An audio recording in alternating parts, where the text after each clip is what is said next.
तो दोस्तों व्हाट्सअप विषय हार्ड। मेरा नाम पुष्कराज माड़ी है। मैं वैसे रहने का कोल्हापुर का हूँ ऊपर।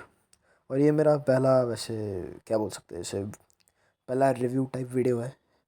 तो बिना किसी देरी के हम सीधा घुस जाते हैं मेन टॉपिक में। आज तो मैं दो फिल्मों की बात करने वाला हूँ जिन्होंने मेरे 2 दिन में मतलब यू नो एक्चुअली मैं 3 फिल्मों की बात करूँगा क्योंकि I was blown away when I was watching this films.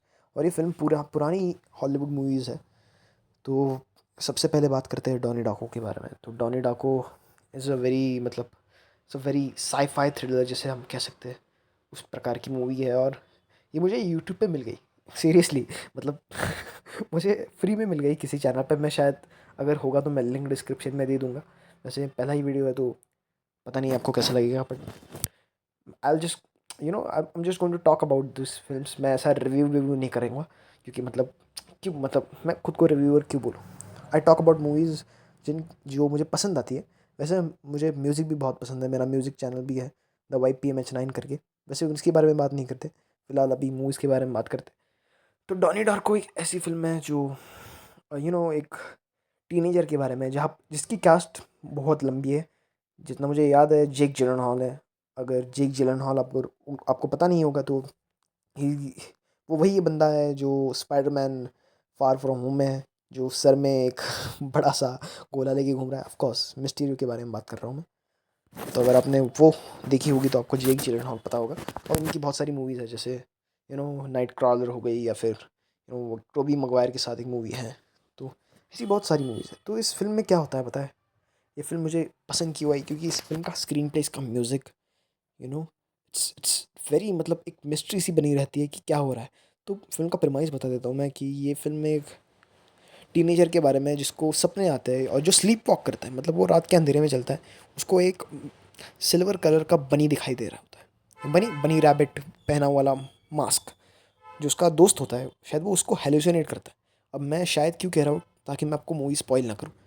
तो वो उसके हेलुसिनेट करता है, उसको वो बंदा बताता है कि यू नो 28 दिन में दुनिया ख़त्म होने वाली है। 28 दिन में जब आपको कोई बोले, आपका सपना बिपना है कि दुनिया ख़त्म होने वाली है, तो आपकी तो फट जाएगी। पर और उस दिन क्या होता है, एक प्लेन का क्या बोल सकते हैं उसको, मतलब जो प्लेन के साइड के जो पंखे होते हैं, I just don't know how to say it. जो जो फैंस होते हैं ना, उनमें से एक फ़ैन जेक चिलेनहॉल के एक घर पे गिर जाता है। और वहाँ से हमारी कहानी शुरू होती है। तो मैंने आपको पहले 15-20 मिनट तो मैंने आपको समझा ही दिया है, बट उसके आगे जो मूवी में होता है, मूवी बहुत चीज़ों से डील करती है। जैसे टाइम ट्रैवल हो गया, या फिर मिस्ट्रीरियस तो बहुत है। It also deals with authority, जिसकी हम बात करते हैं। आजकल तो नया ज़माना चल चुका है प्रॉम्प्ट वाला। तो बहुत बहुत बहुत बहुत चीज़ों के बारे में बात करती है कि चॉइसेस के बारे में, कि हम अपने डेस्टिनी के बारे में बात करती है मूवी। टाइम ट्रैवल के बारे में बात करती है, control over your own life, बहुत चीज़ों के बारे में बात करती है। और एक आखिर में बहुत मतलब एंडिंग कंपेलिंग लगी मुझे कि इस चीज़ को ऐसे ही एंड करा जा सकता है। ग्लिच इन द मैट्रिक्स वाला फॉर्मूला। ये मुझे ये फिल्म इसलिए पसंद आई क्योंकि ये 2001 में आई थी। यू नो ये कॉन्सेप्ट, ऑफ कोर्स मैट्रिक्स वेट्रिक्स तो पहले भी बन चुकी है उस, पर ये मूवी 2001 में आई थी और इतनी अच्छी मूवी, तो मुझे बहुत सही लगा। Acting performance wise I think जो काम करता है चेक जिलेनॉल, वो हमेशा सही होता है। और मुझे बहुत सही लगी। मैं इसको रेट्स वेटिव्स नहीं करूँगा, पर इसको यू नो इट्स मैं इसको परफेक्ट परफेक्ट उस कैटेगरी में डालूँगा। मैं 2-3 कैटेगरीज़ रखता हूँ, मतलब good, mid, good, best, perfect और मास्टरपीस। तो अगली मूवी है जो मुझे लगता है कि मास्टरपीस के कैटेगरी में आती है, और उसका नाम है the silence of lambs. The silence of lambs. अब ये मूवी ना, ये मूवी मैं कह रहा हूँ भाई, अगर आपको मर्डर मिस्ट्रीज पसंद है, अगर आपको थ्रिलर्स पसंद है, और उसके साथ आपको थोड़ा डरना भी है, this is the perfect movie you should go for. और ये भी मूवी 1996 या 7 में आई थी। और इस मूवी के like Anthony Hopkins is the male lead character है इस फिल्म में। और क्या ही फिल्म है भाई, मतलब पहला हाफ पूरा एग्जीक्यूट करता है और दूसरा हाफ पूरा आपको मज़े दिलाता है। दूसरे हाफ में बहुत ज़्यादा थ्रिल है और फर्स्ट हाफ में बहुत ज़्यादा मिस्ट्री है, और मर्डर मिस्ट्री भी है। मतलब इसमें इसमें क्या होता है कि सीरियल किलिंग हो रही होती है। इसमें किलर अपने of course is a female killer, मतलब वो बस लड़कियों को मारता है, मोटी लड़कियों को मारता है। ये कहना बहुत गलत होता है, पर वो ऑफ कोर्स मैं जो कह रहा हूँ वो मारता है और उनकी चमड़ी उधेड़ लेता है। कितना कितना कितना खौफनाक किलर है यार, आप सोचो बस। और ये 1996 में बनाया था यार। बॉलीवुड ऐसा मतलब मर्डर ही एक ऐसी फिल्म है जहाँ पर लड़कियों को मार रहा है। ये मैं नहीं कह रहा कि ब्रुटैलिटी ज़्यादा दिखाओ, पर वो इंटेंसिटी है ना, खौफ है ना, तो वो बहुत सही बनाया रहा था। और वही किलर है। और एंथनी हॉपकिंस जो है, मतलब आई थिंक संघर्ष नाम की फिल्म आई थी अक्षय कुमार और प्रीति जिंटा की, उसने इसी पैटर्न को फॉलो किया था। अगर आपने वो देखी है तो शायद आपको लगेगा कि ये तो कॉपी है, पर एक्चुअली संघर्ष ने साइलेंस ऑफ लैम्प्स की थोड़ी इंस्पिरेशन लिया, अगर देख सकते हो। मुझे लगता है इट्स अ मास्टरपीस। आप खुद जाके देखोगे तब समझ में आएगा। ये इस चीज़ को मैं ज़्यादा स्पॉइल नहीं करूँगा, मैंने जितना बताया आपको मर्डर्स के बारे में उतना ही काफ़ी है। एक साइकोलॉजिकल थ्रिलर है। ऑफ कोर्स इसमें थोड़ी साइकोलॉजिस्ट है, एक फीमेल लीड कैरेक्टर है, वो साइकोलॉजिस्ट है। और वो एंथनी हॉपकिंस के इंटरव्यू ले रही है। और इट्स, आप देखो फिल्म देखो यार, इस फिल्म को तो मैं मास्टरपीस ही बोलूँगा। मतलब प्रॉपर है एंडिंग के साथ। और इसका सीक्वल्स भी आया था, मैंने सुना है हैनिबल नाम का, बट वो अच्छा नहीं है, या बहुत मिक्स रिव्यूज़ देखे मैंने उसके, तो जिससे कि मैं मास्टरपीस को ख़राब नहीं करना चाहता, तो मैंने नहीं देखा। और मैं आखिरी फिल्म है जो मैंने कल ही देखी है, जिसका नाम है eternal sunshine of spotless mind. भाई ये क्या फ़िल्म है भाई, ऐसी लव स्टोरी, और इसमें इतना मतलब it's a very good film यार। मैं इट्स वेल मेड फिल्म। ये फिल्म घूम फिर के वहीं से शुरू हो जाती है, वहाँ जहाँ ख़त्म हो जाती है जहाँ से ये शुरू हुई थी। तो ये एक कहानी है जिम कैरी, और इसमें केट विंसलेट है मेन लीड में। Of course it's a love story. और आपने बहुत सुना होगा इसके बारे में। ये फिल्म में जब पैदा हुआ तो उसके अगले साल आई थी, तो मैंने इसे कल देखा है ना, उस like blown away. Jim Carrey की जो वो एक्टिंग है ना, एक्टिंग रेंज है, वो आपको इस फिल्म में दिखेगी कि बंदा मतलब बस कॉमेडी नहीं करता, बहुत चीज़ें कर सकता है।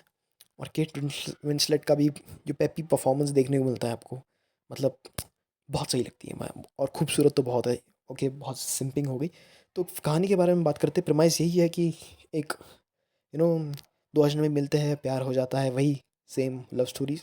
और प्यार होने के बाद ना ब्रेकअप होता है, और ब्रेकअप होने के बाद ना गर्लफ्रेंड, एक टेक्नोलॉजी दिखाई है इस फिल्म में, जो मार्क रफेलो और आई थिंक टॉम नाम है, जो भी एक्टर का नाम मुझे याद नहीं आ रहा, वो लोग डॉक्टर्स होते हैं और वो इरेज कराते हैं मेमोरीज को। तो उनका वैलेंटाइंस डे पे बहुत ज़्यादा धंधा चलता है, क्योंकि बहुत ब्रेकअप्स होते हैं, बहुत पैचअप्स होते हैं, तो वो पुराने लोगों को बुलाना चाहते हैं। तो एक मेमोरी इरेजर होता है, उन्होंने ऐसी टेक्नोलॉजी बनाई है कि आप मेमोरी इरेज कर सकते हो। और केट विंसलेट है, वो ब्रेकअप के बाद मेमोरी इरेज कर देती है। अब वहाँ से कहानी शुरू होती है, और उसमें बहुत ट्विस्ट एंड टर्न्स है। मतलब आप मेमोरीज देखते हो जिम, और फिर जिम कैरी भी करने जाता है मेमोरी इरेज, और फिर क्या होता है तो आप खुद ही देख सकते हो। मैं इससे ज़्यादा मैं मतलब मैं 25% आपको बता ही रहा हूँ, क्योंकि 25% प्रेमाइस यही है। तो मुझे भी ये बहुत बेस्ट मूवी लगी। It's like one of a kind. मैंने ला ला लैंड भी देखी है परसों, पर मैं उसके बारे में अभी नहीं बात करूँगा। It's also a very good good feel good film la la land, अगर आपने नहीं देखी तो। बट ये वाली मतलब ये तो मुझे उससे भी बेहतर लगी, लाइक रोमांटिक मूवीज़ में। इसमें रोमांस भी है, और यू नो एक माइंड फक सी टेक्नोलॉजी भी है, और यू नो एक कंप्लीट है, मतलब एक लूप है। तो this is our the best movies. इसको मैं मास्टरपीस कहना चाहूँगा, but I don't know what to say. It's a classic best movie, I would just recommend you. तो ये मैं 3 मूवीज़ रिकमेंड कर रहा हूँ। आई थिंक वीडियो काफ़ी लंबी हो जाएगी, और अगर आप देख ही रहे हो तो अगर आपको ये सब कुछ पसंद आया जो मैंने कहा, और जो मेरी बातें कही, दिस इज़ मूवी टॉक। तो if you like it, just do like share and subscribe, जो भी आप करते हो, कमेंट्स करो अगली कौन सी मूवी मैं देखूँ, और कौन सी मूवी का बारे में बात करूँ, ये मुझे बताइए। मैं रिव्यू नहीं कहूँगा, मैं रिव्यू बहुत ही अजीब शब्द लगता है मुझे, क्योंकि मैं उस लेवल का नहीं हूँ। अगर मैंने खुद एक फ़िल्म नहीं बनाई और मैं किसी और की फ़िल्म को जज कर रहा हूँ, तो मुझे लगता है कि मैं उसके काबिल नहीं हूँ। तो मैं रिव्यू रिव्यू चैनल नहीं कहूँगा। I just talk about movies what I like, और मैं उनके बारे में अपनी ओपिनियंस बताता हूँ। और हाँ, मतलब बहुत सही फ़िल्म है, बहुत। और ये तीनों जो फ़िल्में हैं उनमें बहुत सही इंटेंसिटी है, उनका स्क्रीन प्ले बहुत अच्छा है। तो मैं ये सब चीज़ें वापस से कहूँगा, क्योंकि ये बस कहने की बात है, क्योंकि तीनों मूवीज़ परफेक्ट है, अपने आप में परफेक्ट है। It's best. मतलब पहली मूवी परफेक्ट है, इटर्नल सनशाइन्स भी मैं उसको परफेक्ट नहीं रहूँगा, ठीक है, परफेक्ट, ठीक है। ये कैटेगराइजेशन मैं शायद अगले वीडियो में फाइनल कर दूंगा, पर तीनों मूवीज़ बहुत सही है, तो जाके देखो। मेरा कंटेंट जो मैंने बनाया है, जो मैंने बातें करी है, अगर आपको वो भी पसंद आए तो वो भी जाके देखो। Okay, thank you, that's all.